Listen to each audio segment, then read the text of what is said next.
All right, our topic today is ethics, and in particular, the ethical situations we can find ourselves in when we are serving students from diverse backgrounds. When we entered this field of speech language pathology, we probably didn't imagine that we would be finding ourselves in these ethical dilemmas and situations. But I talk to lots of speech language pathologists who do find themselves in these situations. So today we're going to spend a little bit of time talking about how those situations happen and what we can do to avoid situations like these in the future. So we'll spend the first part talking about ethics, the ASHA Code of Ethics, the 4 parts of it and what those mean. And then we're going to talk about some of the situations from testing that we encounter when we're working with students from diverse backgrounds, like the use of norms for tests, how we effectively evaluate students. So we'll do that, and then we'll talk about ways we can really get the right students on our caseload. So how we use dynamic assessment and other tools like that to really effectively do our jobs and get the right kids on our caseloads.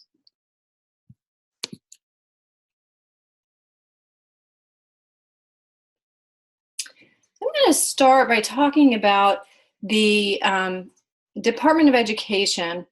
They found that the state of Texas violated special education law. This was in January of 2018 that this happened. And I bring this up because I think that this is one of the things that really can cause some of these ethical situations. So the situation in Texas was that the state of Texas placed a very arbitrary percentage cutoff for students in special education. So they said, hey, school districts, we think that there should be 8.5% of students enrolled in special education and no more than that. So they put this artificial cap on their special education services.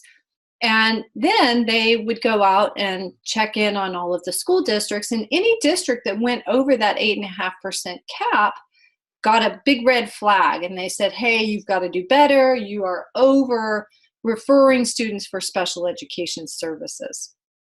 So think about the impact of this on the administrators in the school systems who have to address the being flagged for overrepresentation of students in special education.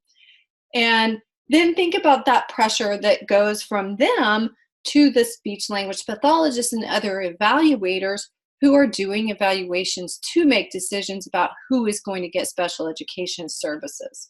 In many cases, I will say that I have felt the pressure to not put a child in special education when I really felt that they needed to be there. One example was a student who was a Mandarin speaker. She was adopted, and she was at the time about 4 years old and had been in the US at that point for about a year.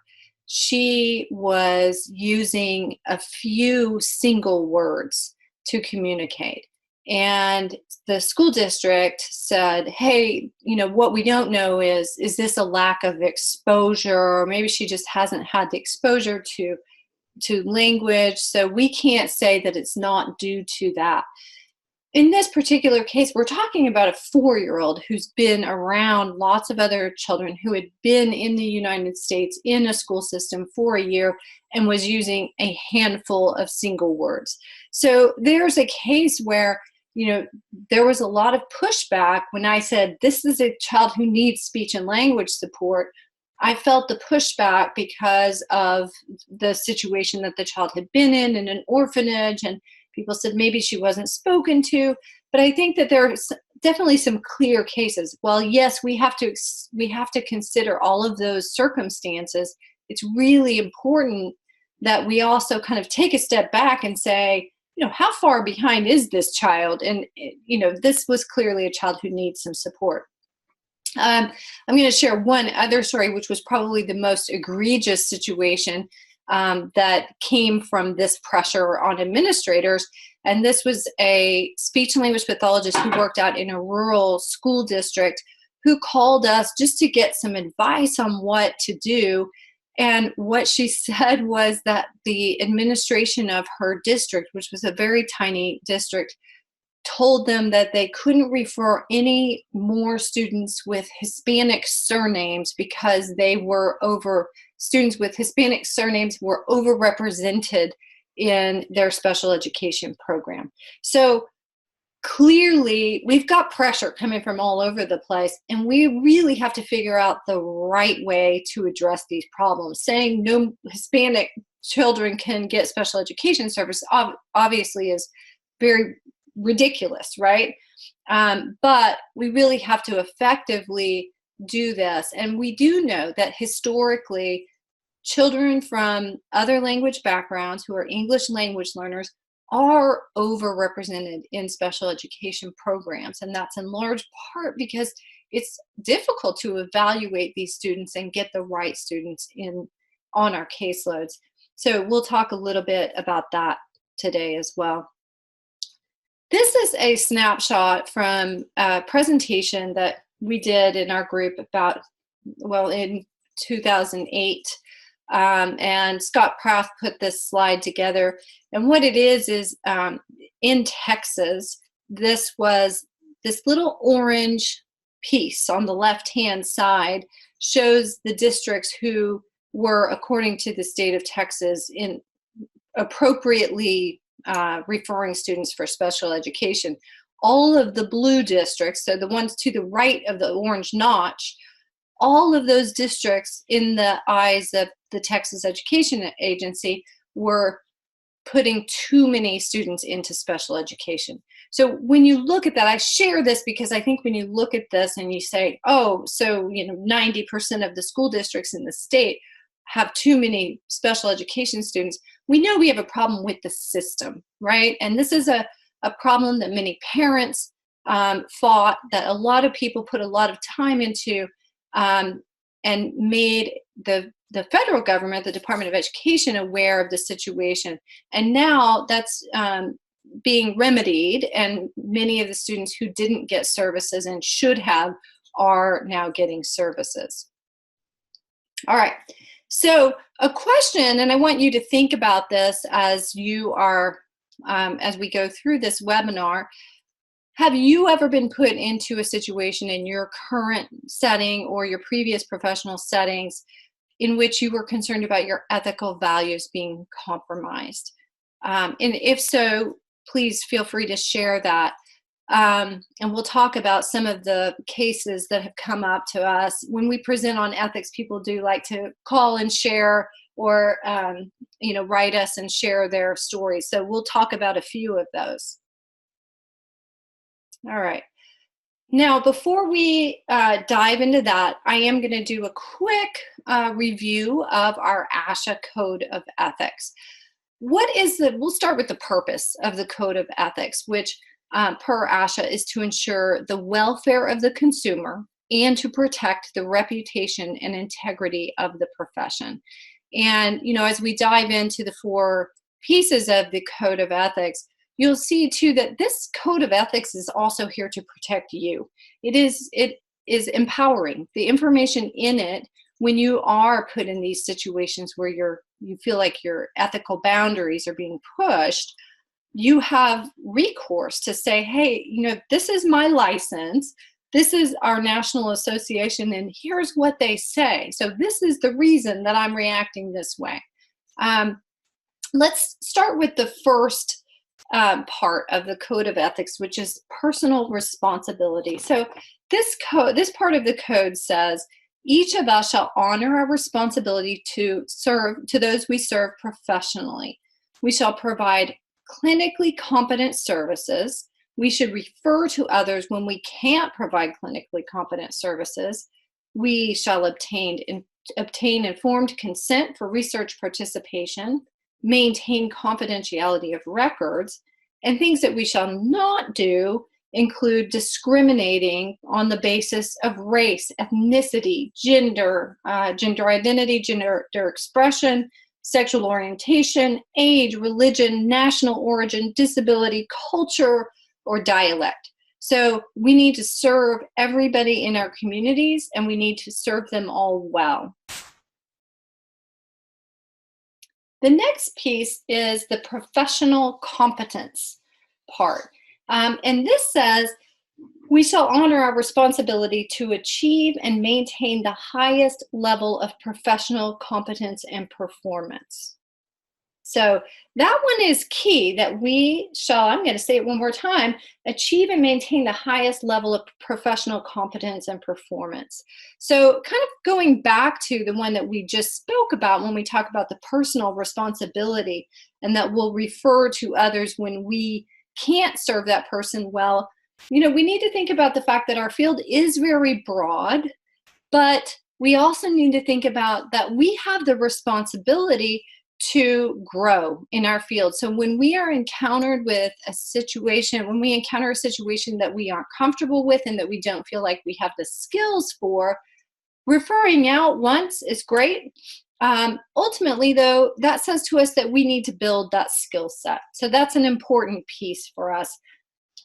One of my colleagues, whose license is on the board here, Vong Palafox, was working with a student who had apraxia of speech. She had been in the field for 10, 12 years at this point, and had never encountered quite someone with quite this type of speech struggle. And what did she do? She went out and she sought information. She talked to other people in the field. She read, she looked at research articles. She observed people who had expertise in working with children like this. So she went out and really gained that knowledge and information. So that is another part of our responsibility. And one of the reasons that we have a requirement to have our continuing education every single year is that we need to constantly be building our skills in this very broad field that we work in. All right. A little more on the professional competence. We have, let's see, so administrators, this is a not part in here, administrators shall not require or permit staff to provide services that exceed their training. Okay, so what does this mean for us, right? This is where I was talking about that we have some power when we're asked to provide a service but we don't have the training. Ask for that training. Go out and get that training. This also, and I think this is a big one, is when we are asked to do a speech and language evaluation for somebody who comes from another language background and we don't speak that language, right? Well, we do all have the responsibility to know how to evaluate people from other language backgrounds, but we don't speak all the languages of the world. And so we need to have interpreters, and we need to have interpreters who are trained. So this is the part of our code of ethics that we can go to when we feel like we're pushed up against a wall, being asked to do things that we don't feel that we have the support to do. So if you need an interpreter, if you need training on working with people of other language backgrounds, seek it out. And let your administrators know. Sometimes our administrators aren't speech language pathologists, and so they don't know all of the ins and outs of our field. So we can certainly share that with them. Then we have the responsibility to the public, and this says that we shall honor our responsibility to the public when advocating for the needs of the public. And in this one, we shall avoid engaging in conflicts of interest for personal or financial gain. And then the fourth part of the ASHA Code of Ethics is the responsibility to the profession. And it says we shall uphold the dignity of our professions and maintain collaborative and harmonious interprofessional and intraprofessional relationships. So here's where we're going to collaborate to achieve the highest quality of care for those we serve. And we shall not allow anyone under our supervision to engage in practice that violates the Code of Ethics. We shall comply with local, state, and federal laws and regulations applicable to professional practice. So here, this piece is really meaningful to us because there are a number of federal laws that say, hey, we have to look at people's native languages and we have to provide language access. So in our difference or disorder language course, we address a lot of those legal pieces, the laws that support us in offering interpreters and other ways of evaluating people in their native language. So again, this code is here for us, to protect our profession, and we can certainly use it when we are pushed to the ethical boundaries. So the next question, can we change behavior? Well, I think that the many professions who have an ethics component to their continuing education programs say, yes, we can change behavior, and that's the reason that we require an ethics component. I want to share a video clip of Dan Ariely, who is a researcher at MIT, and he does a lot of work on changing behaviors, ethics, pushing boundaries. So let's take a look at his video. My interest in cheating started when Enron came on the scene, exploded all of a sudden. And I started thinking about what is happening here. Is it the case that there is kind of a few apples who are capable of doing these things? Or are we talking a more endemic situation that many people are actually capable of behaving this way? So like we usually do, I decided to do a simple experiment. And here's how it went. If you were in the experiment, I would pass you a sheet of paper with 20 simple math problems that everybody could solve, but I wouldn't give you enough time. When the 5 minutes were over, I would say, pass me the sheets of paper and I'll pay you $1 per question. People did this. I would pay people $4 for their task. On average, people would solve 4 problems. Other people I would tempt to cheat. I would pass the sheet of paper. When the 5 minutes are over, I would say, please shred the piece of paper, put the little pieces in your pocket or in your backpack, and tell me how many questions you got correctly. People now solve 7 questions on average. Now, it wasn't as if there was a few bad apples, a few people who cheated a lot. Instead, what we saw is a lot of people who cheat a little bit. Now, in the economic theory, cheating is a very simple cost-benefit analysis. You say, what's the probability of being caught? How much do I stand to gain from cheating? And how much punishment would I get if I get caught? And you weigh these options out, you do the simple cost-benefit analysis, and you decide whether it's worthwhile to commit the crime or not. So we tried to test this. For some people, we varied how much money they could get away with, how much money they could steal. We paid them 10 cents per correct question, 50 cents, $1, $5, $10 per correct question. You would expect that as the amount of money on the table increases, people would cheat more, but in fact, it wasn't the case. We got a lot of people cheating, but still by a little bit. What about the probability of being caught? Some people shredded half the sheet of paper, so there was some evidence left. Some people shredded the whole sheet of paper. Some people shredded everything, went out of the room and paid themselves from a ball of money that had over $100. You would expect that as the probability of being caught goes down, people would cheat more, but again, this was not the case. Again, a lot of people cheated just by a little bit. They were unsensitive to these economic incentives. But if people are not sensitive to the economic rational theory explanations to these forces, what could be going on? And we thought maybe what is happening is that there are 2 forces.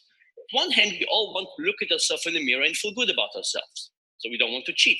On the other hand, we could cheat a little bit and still feel good about ourselves. So maybe what is happening is that there's a level of cheating we can't go over, but we can still benefit from cheating at a low degree as long as it doesn't change our impressions about ourselves. All these like a personal fudge factor. All right. So the personal fudge factor, do we have that? Do our administrators have that? And Dan Ariely looks at how do we eliminate that personal fudge factor? So one of the things that he did was he introduced religion. And so he tested his group. They got 3.1 out of 15 items correct. Then he gave them the opportunity to cheat, just like he did in the study that he talked about, and they got 4.1 out of 15 items correct. Then he said, I want you to recite the 10 commandments, and then gave them the opportunity to cheat, and they didn't. So his third group got 3 out of 15 correct. So discussing or introducing the idea of religion and that you should be doing the right thing, right? Thou shalt not cheat, was something that impacted and that did change the behavior of them. And then he laughed that there wasn't a single person who could actually list all of the 10 commandments. But then the next thing he said, well, is not everybody is religious, and we can't really introduce religion into professions and into school settings. So what else could we do to impact this? So the next thing he did was he looked at the honor code. So what he did was the same kind of study where first when he had his control group, they got 3 out of 20 correct. Next, people were given the opportunity to cheat, and they did a little bit. A lot of people cheated a little bit, and they got 5.5 out of 20 correct.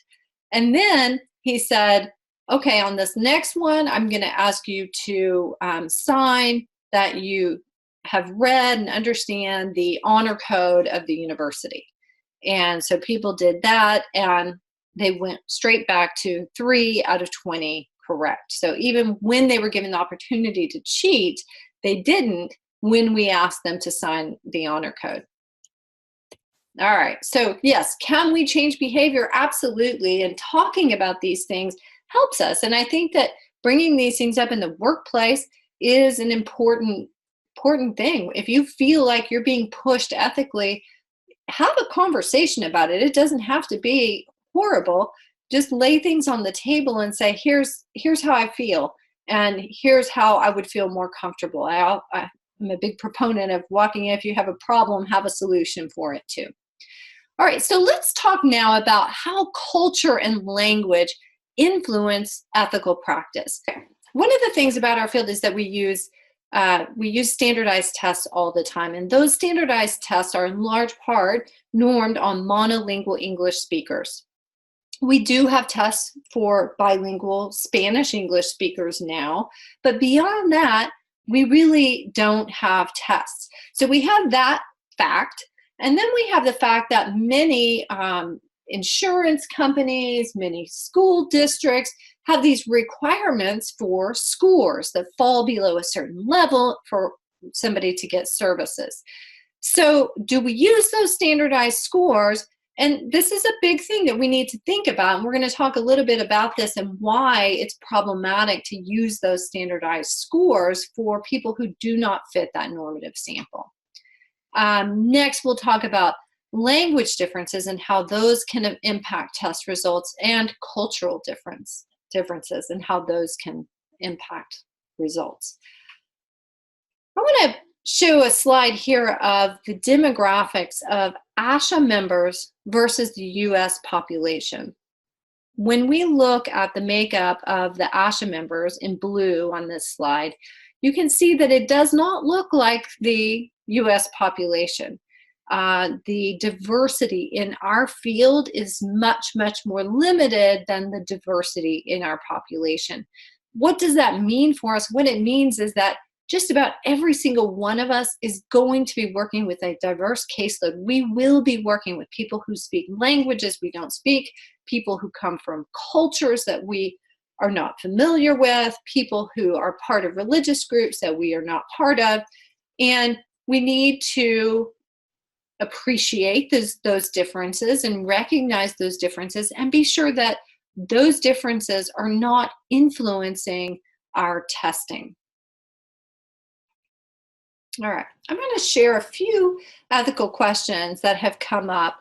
One of them here is, I have to evaluate children who speak Spanish. I do not speak Spanish. I have no idea if I'm making the right diagnostic decisions. Okay, this is one that I hear from many people, I have to work with this child, and this is because of our reality that we just talked about, right? That there are a lot of English language learners. About 1 in 5 children throughout the United States speaks the language other than English at home. We don't have that same diversity in our pool of speech language pathologists. So we do have to work with children who speak another language. Now, there's a lot wrapped up in this one. It sounds like this person doesn't have an interpreter as well. I don't speak that language, and I have no idea if I'm making the right diagnostic decisions. Well, a couple things here is, one, we need that training. So ASHA says to us that every single speech language pathologist should be trained in cultural and linguistic diversity.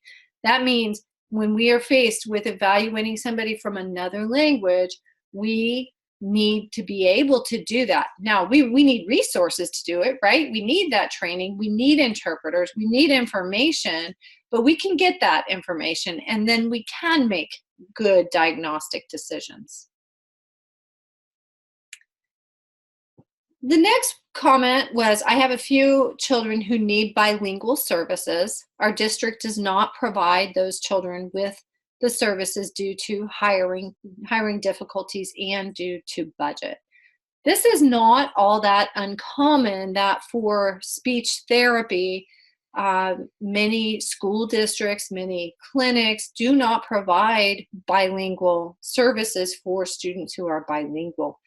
What can we do? I actually had a conversation with somebody just yesterday about this, that they said, hey, I have these students on my caseload. Here are some things that I am doing. Can you give me any other ideas?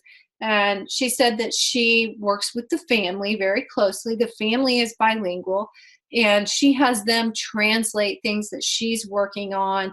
They're working on a lot of semantic content type things, and she has them translate those and work on them in the other language at home. One of her concerns was about sounds and helping a child with sounds that are not in her repertoire. And we talked about finding somebody in the school who is bilingual and can support that, and giving them guidance. So it's our job as speech language pathologists to know what's appropriate to work on. And if a child is struggling with sounds in their native language, that's a very appropriate thing to work on, assuming it's age appropriate. And we can find ways to do that even if we are not bilingual. Okay, this was another recent comment that came to us. Our bilingual evaluator said that it's a waste of time for her to test bilingual students in Spanish until they have been tested by the monolingual speech language pathologist in English. She said testing in 2 languages when English skills fall within normal limits is over-testing.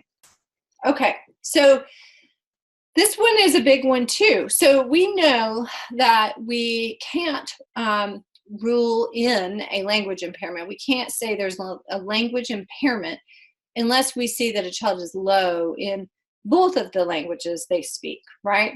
But if we do see skills within normal limits in one language, yes, we can say that if they're within normal limits in one language, they do not have a language impairment. That's true. However, in this particular case, these were native Spanish speakers. And what we aren't doing here is, there are a couple of things. One is we have to be able to speak to the reason that these children were referred. An evaluation is more than a yes, no. Yes services, no services. It's far more than that. It's what are the child's strengths? What are the child's weaknesses? How are they successful? So in order to really do a thorough evaluation, we've got to look at both languages to be able to do that and go back with support or ideas for how to support that student. Let's talk about some of the problems with using standardized tests when we're working with a diverse population. Can we use tools? Absolutely. We can use tools to gain qualitative information about students. we need to be very careful, however, about using standard scores and using percentiles for students. One example I'm going to give, and this is a tool that's widely used, is the BDI-2 in Spanish. There is a Spanish version of this tool that has been, it's the English version that has been translated per the publisher. It's a direct translation of the English version. So this was from the BDI manual. They said because most of the developmental milestones assessed by the BDI-2 are neither language nor culture specific, it was possible to develop an instrument that largely paralleled the English version. All right. So does that give you permission to use the norms?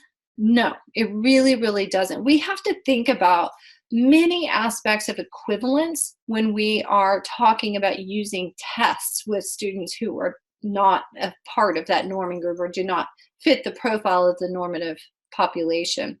So we need to think about linguistic equivalence, functional equivalence, are we asking the same thing, cultural equivalence, and metric equivalence. So when I talk about metric equivalence, when tests are normed, each item is given a value. It's called a p-value, which is the proportion of people who get that item correct. So a p-value of 0.80 says 80% of those people, 80% of the people in the sample got that item correct. So that would be an easier item than one with a p-value of, say, a 0.2, which would mean that 20% of those people got that item correct. Now, when we lay out our standardized tests, we lay them out from easy to hard, right? Because we use basals and ceilings. And so when we do that, we say, okay, if you get X number in a row, you have your basal. That means you're good to go, good to keep moving forward.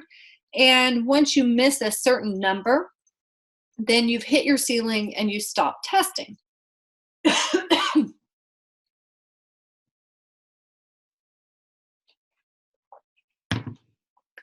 Then you hit your ceiling and you stop testing. Well, what does that do if our basals and ceilings are not, if the difficulty level of the items is not the same? In one of our presentations, we do a very thorough analysis of a lot of the items. And one example is one of the items asked for the child's use of possessive forms, like baby's mommy. In Spanish, that is el bebé de la mamá. So when we're comparing baby's mommy and el bebé de la mamá, we do not have equivalence, right? One of them is 2 words. One of them is 5 words. One of them, the morphology changes. One of them, we're talking about syntax. In the Spanish part, we have not only articles and nouns, but we have a whole system of gender that we've added. So it becomes a much more difficult item for the Spanish speaker than the English speaker. So that's a quick example of an item that, yes, it's a direct translation, but it's dealing with 2 different systems of language, one of them being far more complex than the other. So those are the kinds of things that we need to think about when we're translating a test, is that these aren't the same difficulty. Another thing to think about is the exposure within a language. So if a word is selected that's used in English and it's a very high frequency word, it's heard a lot more, it's acquired earlier, and then another word in Spanish is selected and it's a less frequent word and is not used as often and acquired later, we don't have equivalence. And so when you look across the translation of tests, and this one in particular, there are a number of things that you can identify that would make that test a lot harder for somebody who is a Spanish speaker than for somebody who is an English speaker. So going back to the idea of using those norms, we've got to throw those norms out the window, right? Because they really are not representative of our Spanish speakers. They haven't been, the test wasn't normed on those items. It was normed on the English items. So these are some of the things that we need to think about. Now, does that mean we can't use these tools? No, it really doesn't. What it means is that we need to consider the items. And when we're using a translated version, we need to think about the impact of that. We need to look at, could they have missed this item because of because of an influence from the other language? We need to think about what items were missed and why those might be missed. We also need to think about, would this be harder in one language than the other?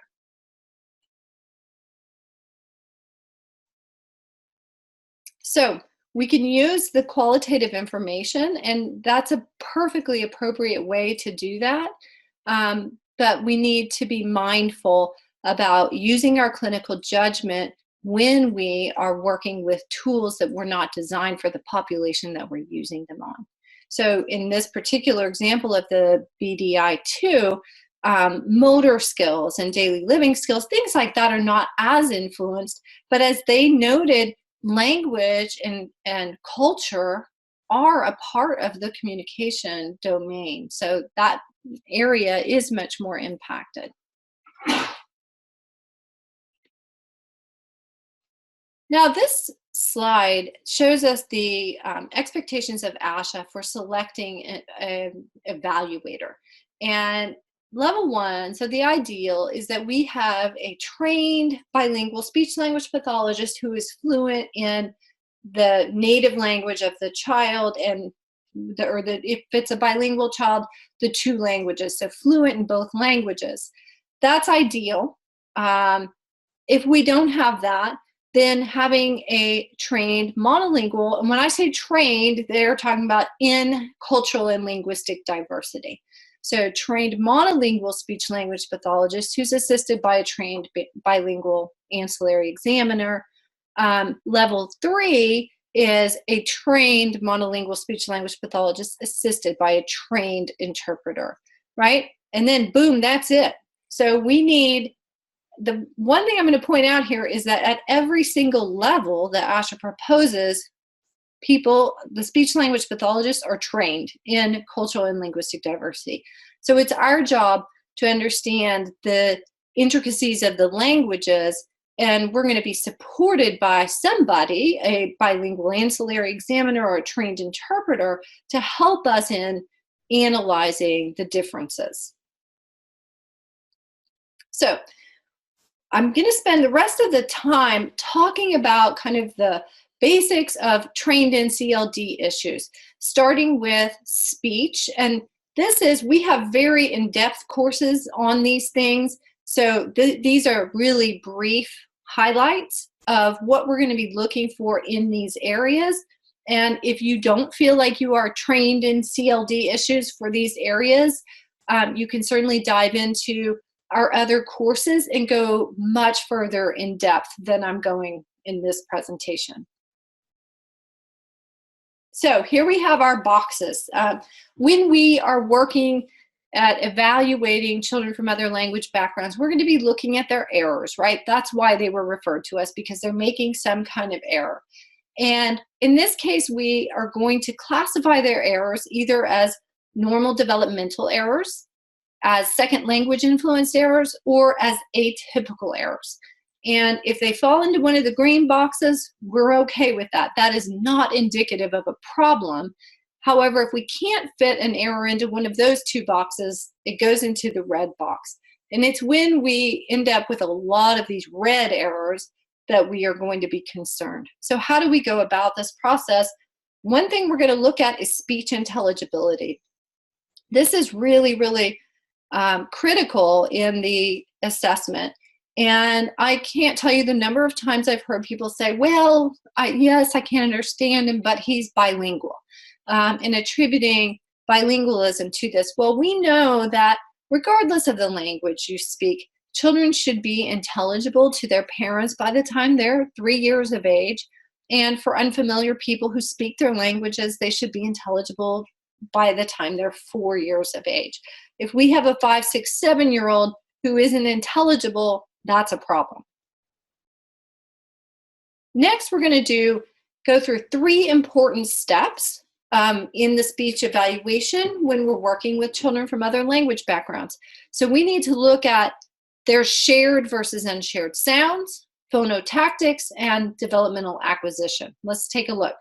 In looking at shared and unshared sounds, we're going to lay out the sounds that exist in their native language and the sounds that exist in English is typically the L2 that we're working with, though this works for any pair of languages. We want to look at the common sounds, and we want to look at those sounds that are unique to English for our English language learners. If we are only seeing errors on those sounds, the ones that are unique to English, that's not a concern. However, if we're seeing errors on sounds that are in their native language and sounds that are common to their native language and English, that's a problem. So the left side of the Venn diagram and the middle of the Venn diagram are problematic errors for us. Those would be red errors, whereas the ones on the right side, unique to L2 or English, those would fall into our green boxes. The next thing we're going to look at, step 2, is phonotactic constraints of the languages. So we know that in each language, there are different rules for how we can put sounds together and where sounds can occur. Some languages are monosyllabic. Other languages have many syllables within words. We know that there are limits on where sounds can occur. So an example I'll give you there is that in Spanish, there are only 5 sounds that can occur at the ends of words. And in English, we can have lots of different sounds occur at the ends of words. So children coming from a Spanish-speaking background who encounter one of the sounds that in their language they can't put at the end of a word, they might struggle to put that in word final position. Consonant clusters, that's another thing. So I'll give you another example from Spanish. Spanish does have consonant clusters, but there are some rules that differ a little bit between English and Spanish. One of those is you cannot have a consonant cluster at the end of a word. In English, we have clusters at the ends of words all the time. And the pattern that we see Spanish speakers who are learning English as their second language make is that they will reduce those consonant clusters that happen at the ends of words and only produce one of the sounds. So that's one example. Another example is the S clusters at the beginning of words. In English, we can do that. In Spanish, we can't. You have to have a vowel in front of it. So a word like school might be pronounced as escool, because in Spanish, that's the phonotactic rule. And when you speak a language for many years, those patterns, it's sometimes very hard to deviate from those patterns. So that's phonotactic constraints. And then the third area is looking at what's expected developmentally. So we want to be sure that we're not putting an expectation on a 4-year-old that they're producing an R, right? Because that's developmentally an appropriate error. So we'll use these 3 steps to make decisions about whether the errors we see go in the green buckets or go in the red bucket. When we finish an evaluation, we might use a chart that looks like this. And when we have this pattern, we have a 4-year-old who is making errors on a bunch of sounds that are unique to English and don't exist in Spanish, and then errors on the flap R in Spanish, which is still an age-appropriate error at age 6-4. So we can step back and look at a profile like this as a trained in CLD issues speech-language pathologist, and we can say, okay, this pattern is fine. I'm not worried about this. This is indicative of influence from Spanish, but it is not indicative of a speech impairment. On the other hand, if we look at one like this is also a child who's 6'4", and we see errors on the Spanish-only sounds, the English-only sounds, and in the middle of the Venn diagram. This is one that we can look at and say, Yes, teacher or person who referred this child, I do see some concerns here, and it is not a result of bilingualism, but this child is really struggling to produce sounds that they should be able to produce. All right, now let's move to language, our trained in CLD issues for language. What are we looking for here? We use language samples, language samples, language samples. And then people say to me, hey, but I don't know when I see the errors whether they're problematic or not.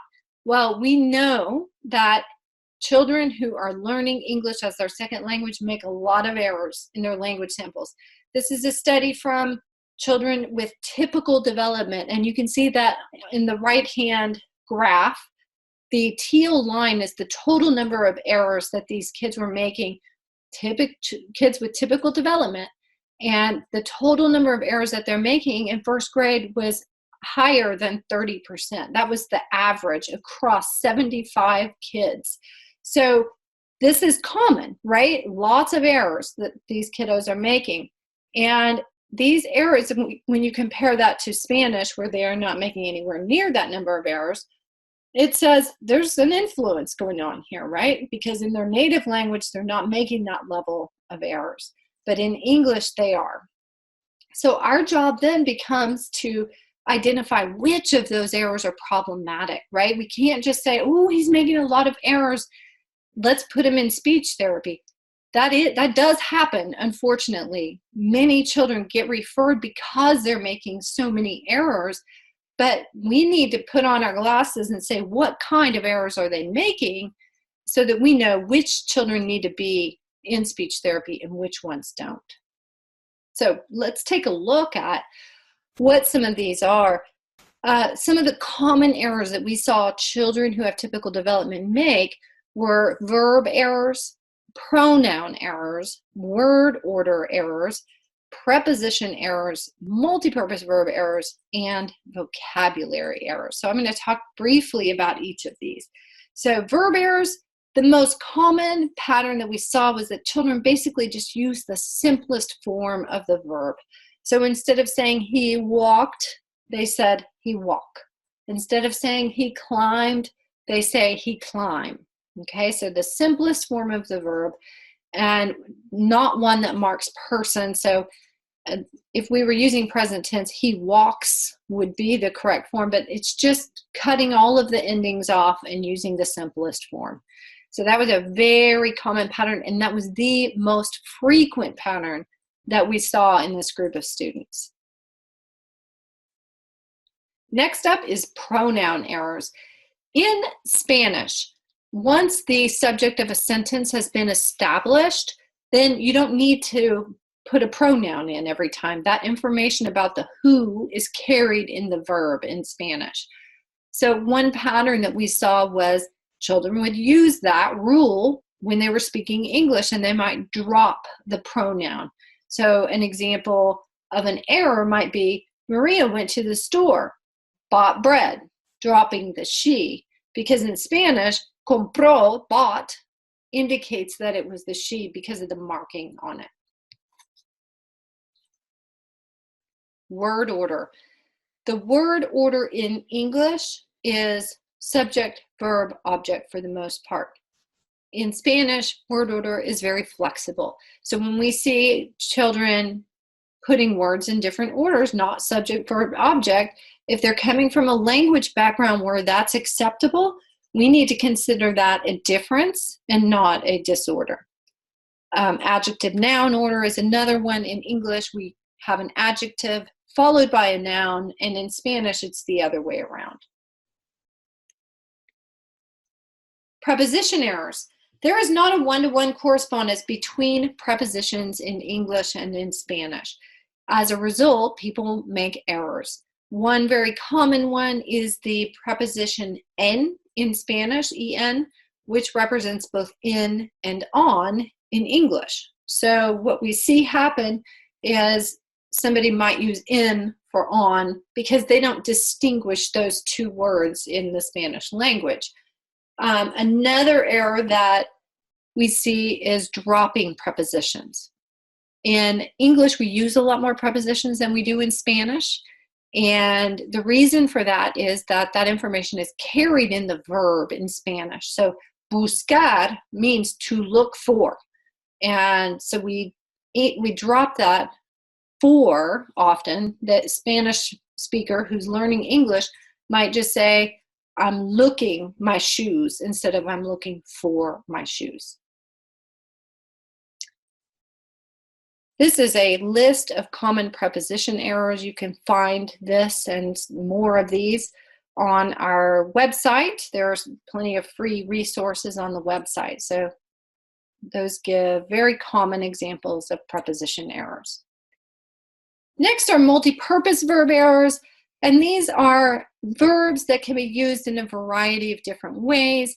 An example here is the verb tomar. If I asked a Spanish speaker, what does tomar mean? They would say to take or to drink, one of those two things. They wouldn't say to make, yet it's used in tomar una decisión, and in English we would say we make a decision. So an error that might result from that is, did you take a decision? Okay, so these are just slight differences in the use of words across languages that results in errors. And we need to be able to look at these and say, is this an error that is impacted by the child's native language? And if so, we're going to put that in a green bucket, and we are not going to make a referral for this child to get speech therapy services because they may not need them. And finally, vocabulary errors. This was a big one. We saw many times where children did not use the correct vocabulary word in this study. This study used the Mercer-Meyer frog books, and there's a deer in many of the stories, and children would say moose for deer, turtle for frog, rat for chipmunk, cone house of the bees for the beehive. Do we know what that child was talking about? Absolutely. So we could definitely tell which character in the book they were talking about because they picked something that was semantically close. So this was one of the things that really distinguished the children who had typical development from another subset we looked at of children with language impairment who used very generic terms. Similarly, we know that children who are bilingual learn different vocabulary in different settings. So they may speak Spanish at home and English at school, and they're talking about different things in those two environments. So we know that we don't expect children to have a one-to-one translation of every word in their vocabulary. That said, we know that we need to look at both languages to really get a full picture of a child's vocabulary. So we know that early vocabulary does develop at the same rate, but we really might need to look at both languages to get the full picture. Otherwise, if we only look at one language, we might underestimate that child's vocabulary skills. One way to do this is looking at what Barbara Pearson refers to as conceptual scores. So giving a child credit for an object or an item that they know in either language. So if they know dog and perro, that would be one concept. Okay. These studies all show us that there are a large number of words that children don't know the translations to. One of the studies that Barbara Pearson did early on was looking at bilingual toddlers, and what she found was that only about 30% of the words that they knew were translation equivalents. So they only knew about 30% of the words in both languages, and 70% were unique to one language or the other. This aligned really nicely with a study that Liz Pena and colleagues did where they looked at school-age bilinguals and they asked them to name as many whatever in a category. And one of the most telling ones, I think, was when they said, name all the foods you can think of. And when the children were asked that in English, they said hamburger, hot dog, French fries, pizza. And when they were asked that same question in Spanish, they said tacos, frijoles, sopa, caldo, and just a very culturally different responses to those questions given the language that they were asked the question in. So those are some of the things to be aware of when we're testing. I know that people who don't have a lot of experience coming in and testing bilingual children, when we see a child who can communicate well socially in both languages, we kind of assume, oh, well, we can test in one language and get a good picture. We really need to be cognizant of the fact that their vocabulary, their experiences in those languages are very different, and we aren't going to be able to get at all of their knowledge if we're only looking at one language. And in this same study, we took a subset of children with language impairment. So I want to point out some of the things that really stood out as different between the children who had typical development and the children who had language impairment. One was the children with language impairment omitted required verbs. That was a very common pattern that we saw. They also used generic vocabulary. So they weren't substituting moose for deer. They might say thing for deer, or this or that, but not use a specific word in the same semantic category. They used a lot of sound effects, and they used a lot of incomplete sentences. So those were some of the things that really helped us to effectively differentiate the children who were experiencing language differences or exhibiting differences from those who were exhibiting things that were indicative of a language impairment.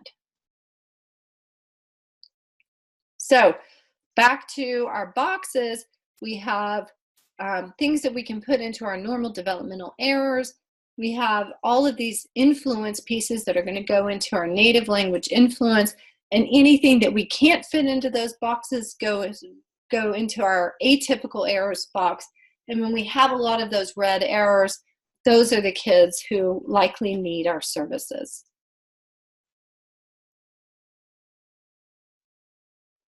And then we can go through and code our language samples with this knowledge as green errors, or with red errors, like this particular one, where we had a lot of red errors, and we said, okay, this I think is a child with impairment.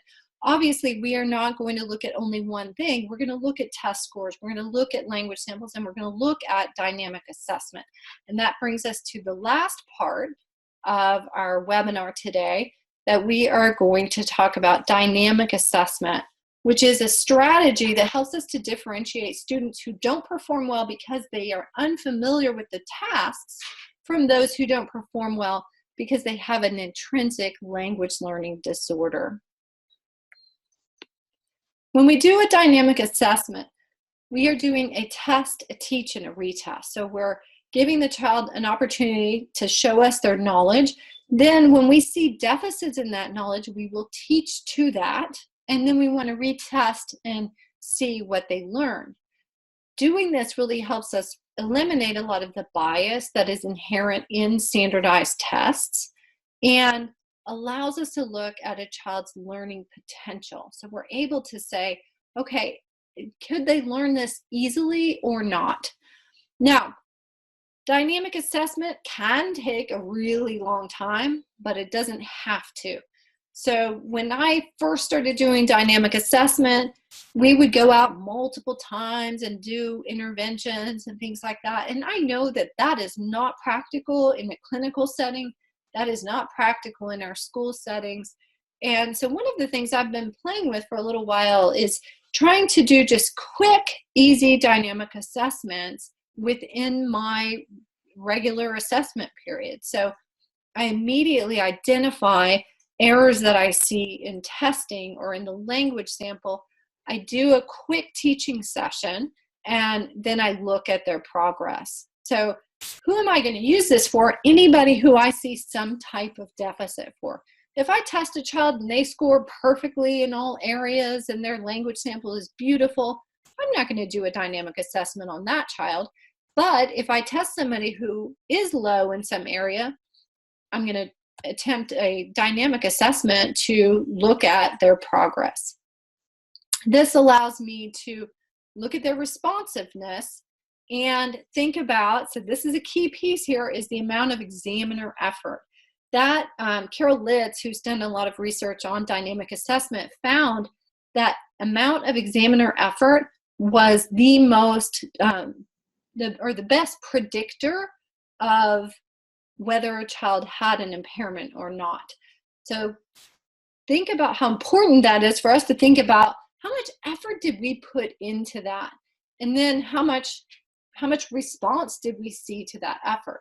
So we all know those kids who we work with and we just try everything we can think of to get them to exhibit this skill, and those are the ones who, you know, are likely the ones with the impairment. So if we can see that when we're in the assessment process, that really gives us great information about whether or not that child needs our services.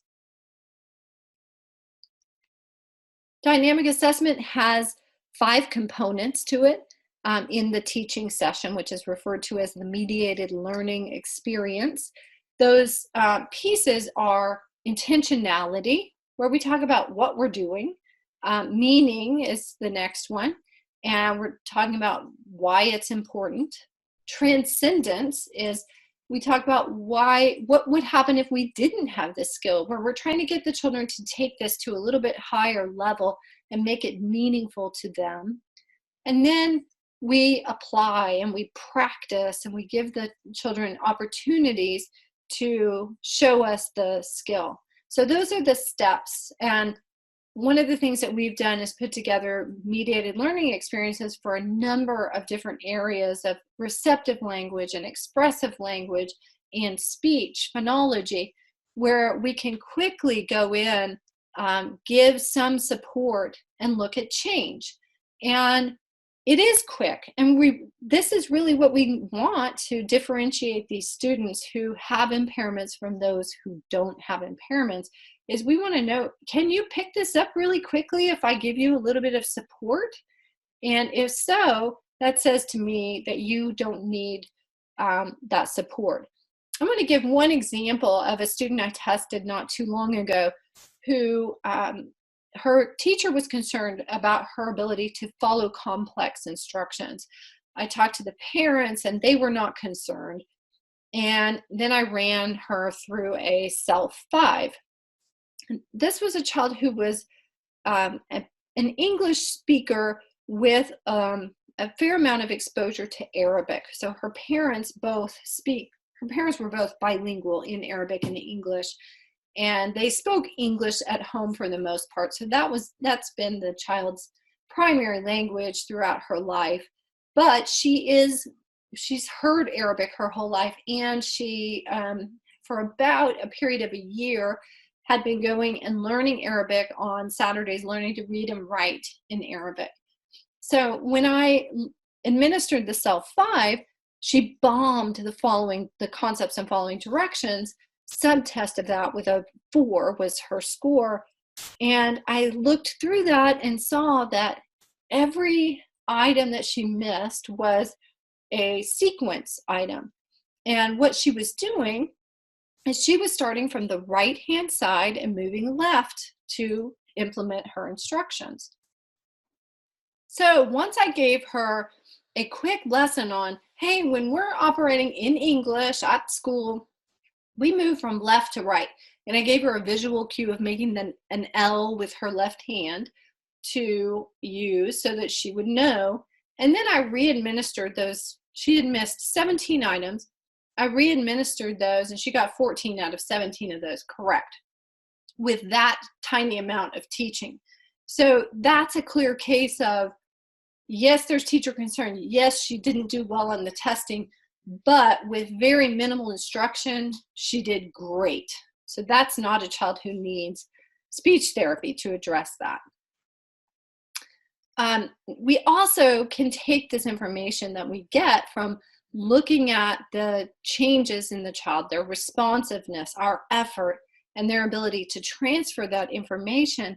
And for those who do need services, we can really hone in on what their goals should be and what level of support they need to be successful at those goals. Another thing that we can do is review the items that were missed on tests on the test and then do a dynamic assessment to address those. So in this case, these came from the OWLS 2, and this was a student who was bilingual in English and Spanish, and we used this to get some qualitative information. And then we wanted to go back and look at what kinds of items was he missing on the English test. And what was he missing? Well, past tense verbs. This third one was a math concept, and that was actually the teacher's primary concern, was his math skills. And then we have one that is an irregular plural error. Well, we know there are no irregular plurals in Spanish. Then we have another one that's past tense verbs, and a figurative language error, which we know are difficult for English language learners to understand the figurative language of English. So when we looked at these items, we said, yes, he missed quite a few items here, but all of these can really be explained by his influence from another language. So with this student, what I did was a quick lesson on using the irregular past tense, because that was what he was struggling with. And I did a short lesson. I retested him with 3 items that we had practiced, and then 3 additional items that he hadn't practiced that were novel, and he did very well on those. So that said, hey, yes, it's an influence thing, and he's able to learn it with some teaching. We can also use dynamic assessment procedures with our narratives, and I do this as a part of just about every evaluation that I do. I allow the child the opportunity to tell a story. I listen to and I'm determining their targets while they're telling me the story. Then I can quickly implement my mediated learning experience, or my teaching part, and then let the child retell the story.